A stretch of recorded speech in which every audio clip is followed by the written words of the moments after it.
नमस्कार।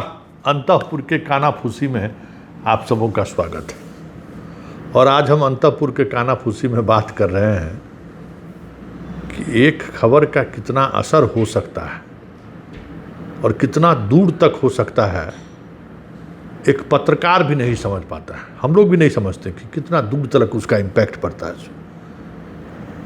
आज अंतःपुर में जिस तरीके की चर्चा खबरों को लेकर रही है, हर विभाग की समीक्षा हो रही है कि भाई इस तरीके की खरीदारी तो नहीं होती है। भाई सब परेशान है भाई कि भाई ऐसा भी हो सकता है क्या है? 1500 और 15,000। अब पूरे प्रदेश के जो खरीदारी सिस्टम है ना, अब उस सिस्टम का मूल्यांकन हो रहा है कि कैसे क्या हो रहा है, कैसे खरीदारी हुआ है। भाई जनता इस बात को लेकर गंभीर है कि सरकार इस तरीके से चीज़ों को नज़रिया रखता है कि 5 रुपया का सामान जो है सो 500 रुपया में खरीदता है, तो फिर तो बात होगी ना। तो बिहार में रोड पर किलोमीटर कितना बनता है, देश में कितना बनता है, भवन निर्माण में क्या है, सड़क निर्माण, भवन निर्माण, गांव का सड़क, स्वास्थ्य का स्वास्थ्य, शिक्षा का शिक्षा, मतलब जहां सरकार खरीदारी हो रही है, जहां भी सरकार के स्तर पर, अब सरकार का नज़र उस पर जा रहा है कि भाई फिर कहीं जो है सो कुछ ऐसा मामला न उठ जाए कि पूरे देश स्तर पर जो है सो बिहार का बदनामी हो जाए। लोग चारा घोटाला लोग भूल गया इस डस्टबिन घोटाले में। ये भी कचरा घोटाला आप कह सकते हो। उधर चारा था, इधर कचरा था। लोगों के हर गांव-गांव में इस बात को लेकर चर्चा हो रही है कि भाई क्या हो गया है, क्या हो रहा है। तो ये आज अंतःपुर में गजब का मंथन चला है भाई। हर अपने अपने विभाग में इस तरीके का मंथन कर रहा है कि कहीं कुछ थोड़ा देखते रहना है सब चीज़ को जो है सो। हाँ, सरकार बहुमत के साथ आई है तो इसका ये मतलब नहीं है कि ये सब चीज़ें देखने को मिले। तो बात इतनी दूर तक चली गई है और सिर्फ बात इतना ही नहीं गई है, अब इस बात को अलग प्लेटफॉर्म पर भी रखा जाने लगा है। मतलब बिहार में लंबे अंतराल के बाद कोई ऐसा मसला है जिस मसला पर चर्चा हो रही है, और वो भी भ्रष्टाचार को लेकर। तब ये सब भी है। और दूसरी जो सबसे गंभीर चर्चा है, वो चर्चा बहुत खतरनाक चर्चा है कि आखिर कौन मेरे भाई के पीछे पड़ा हुआ है। भाई कौन चाहता है कि भाई मेरा गद्दी से उतर जाए? इससे मतलब बढ़िया से चक्रव्यूह लोग गढ़ने लगा है। बताइए, नीतीश कुमार के शासनकाल में फैसला हो गया कि डोमिसाइल लागू होगा, और इस वैकेंसी से डोमिसाइल ही गैप कर दिया। और भाई को पता है कि नहीं?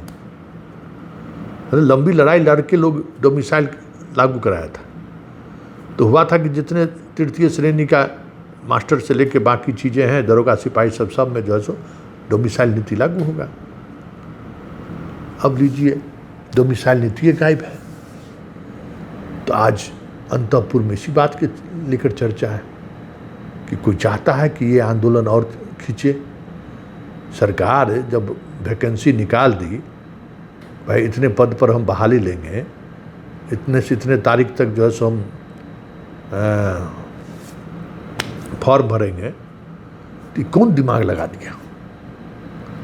मतलब कोई चाहता है कि जैसे दिल्ली में जो है सो कोई चाह रहा था कि जंतर मंतर में हंगामा हो, तब ना अनुमति दिया। तो जो जंतर मंतर के पीछे जो दिमाग लगा रहा था, वही उसी तरीके के लोग तो बिहार में भी दिमाग तो नहीं लगा रहे हैं कि जो आंदोलन को आज खत्म हो जाना चाहिए था, वो आंदोलन अब अनिश्चित काल के लिए बढ़ गया। क्या मतलब है? मतलब बिहार को उस तरफ कौन धकेल रहा है? बेवजह समस्याएं कौन खड़ी कर रही है? अब सोच लीजिए, मतलब सरकार के मुखिया होने से आप मुखिया नहीं हो जाते हैं। आपको मुखिया होने के साथ आंख नाक कान सब खोल कर रखना होगा कि कौन क्या कर रहा है, कौन आपको लग्गी मार रहा है, कौन आपको पीछे से खींच रहा है। तो आज शाम के बाद यही चर्चा जोरों पर है कि आखिर मेरे भाई के खिलाफ कौन पड़ा हुआ है, कौन लोग हैं जो चाहते हैं कि और मामला बिगड़े। क्योंकि देखिए ना, हम जरा गौर करिएगा, भरत तिवारी वाला मामला में देख ही लिए कितनी समस्याएं उत्पन्न हो गई, और उसकी वजह से दोनों जगह के डीएमएसपी पर भी गाज गिरा, गए, एगो जेल गया, नौकरी की बात हो गई। उसके नौकरी के बाद जो है सो आश्रितों को आर्थिक मदद की भी बात हो गई। फिर मनोज तिवारी पहुंच गया है कि न्याय की लड़ाई जारी रहेगी और न्याय आपको मिलेगा। क्या है, क्या हो रहा है? सब लोग हैरान हैं कि भाई इस पीछे का पॉलिटिक्स क्या है। सब एक दूसरे के कान में बतिया रहा है कि बताइए, करवा भी लोग लिया, लोग घोषणा भी करवा लिया, सब कुछ कर भी दिया, और उसके बाद उल्टे देखिए अब और चीज़ जो है सो यहाँ पर इस तरीके से चीज़ों को देख रहा है लोग।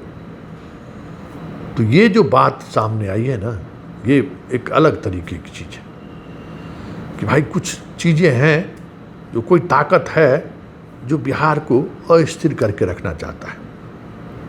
कोई ताकत है कि वो चाहता है कि चीज़ें बदल जाए।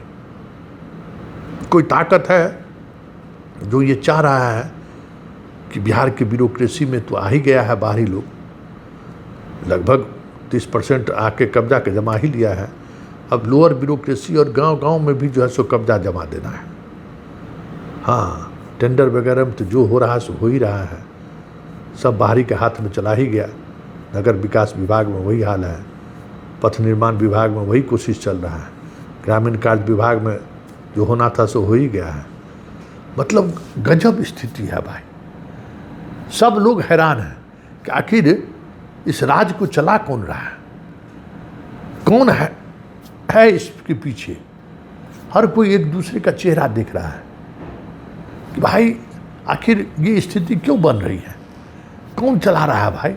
इतना कुछ होने के बाद वोट दे बिहारी और माल मारे बिहार के बाहर के लोग, वोट दे बिहारी या नौकरी करे कोई और। आखिर कौन लोग हैं इसके पीछे, ये चर्चा गजब का हो रहा है। तो आज अंतःपुर में यही बातें हो रही थी कि कोई ताकत है।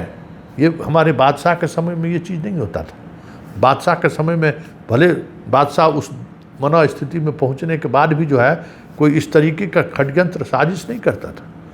ये तो एकदम मतलब समझिए ना कि अंतःपुर जो है इन दिनों एकदम षड्यंत्र का शिकार हो गया है। एक से एक षड्यंत्र हो रहा है। मतलब टेबुल कुर्सी भी लगता है जैसे षड्यंत्र में शामिल हो। अजब गजब स्थिति है। मतलब कौन किसके प्रति जिम्मेवार है समझना मुश्किल है। अंतःपुर की ये स्थिति है। भरोसा खत्म हो चुका है। हर कोई अपने अपने अनुसार चीज़ों को देख रहा है और अपने अपने चीज़ के अनुसार चीज़ों को बाहर आने दे रहा है, और उससे कहीं न कहीं अंतःपुर की भरोसा विश्वसनीयता भी कमी है। कौन है वो लोग जो सरकार को चला रहा है? कौन है वो लोग उस सरकार को डिस्क्रेडिट करने में लगा है? ऐसे कई लोग हैं, जरा नज़र दौड़ाइए कि कौन है जो बिहार की सरकार को कमज़ोर कर रही है। कौन है वो जो बिहार को सरकार को हमेशा बैकफुट पर आने को मजबूर कर रहा है। अंतःपुर के कानाफूसी में सिर्फ इतना ही, और आप समझने की कोशिश करिए कि कौन वो लोग हैं जो सरकार को कमज़ोर कर रहा है और सरकार को बैकफुट पर लाने की कोशिश में लगा हुआ है। तस्वीरों के सहारे बहुत कुछ आप समझ सकते हैं। चलिए, अंतःपुर में फिलहाल इतना ही। इजाज़त दीजिए। नमस्कार।